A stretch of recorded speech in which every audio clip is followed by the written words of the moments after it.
মে মাসটা ধনু রাশি লগ্নের জাতক জাতিকাদের জন্য একটা গুরুত্বপূর্ণ মাস হতে চলেছে।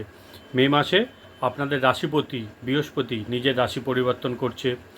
দশমপতি কর্মপতি বুধ নিজ রাশি থেকে বেরিয়ে রবির সাথে বুধাদিত্য যোগ তৈরি করছে পঞ্চমে এসে।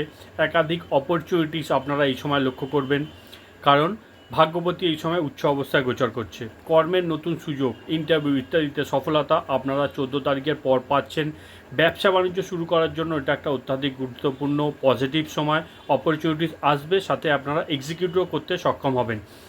বাড়িতে যে সমস্যা চলে আসছিল, বাড়ির সমস্যাগুলো এবার আপনাদের দূর হবে। আপনাদের মনের মধ্যে যে বোঝা ছিল, মানসিক যে চাপ প্রেশার আপনারা এতদিন অনুভব করছিলেন দীর্ঘদিন ধরে রাহুর 4th হাউসে থাকার জন্য, এবার কিন্তু আপনারা সেগুলো থেকে বেরিয়ে আসতে সক্ষম হবেন। তো ওভারঅল সমস্ত দিক থেকেই ধনু রাশি লগ্নের জাতক জাতিকাদের জন্য মে মাসটা কিন্তু একটা পজিটিভ মাস হতে চলেছে। তো আপনারা সুযোগটা কাজে লাগান এবং একাধিক দিক থেকে ইনকামও জেনারেট করতে আপনারা এই সময় সক্ষম হবেন। নমস্কার।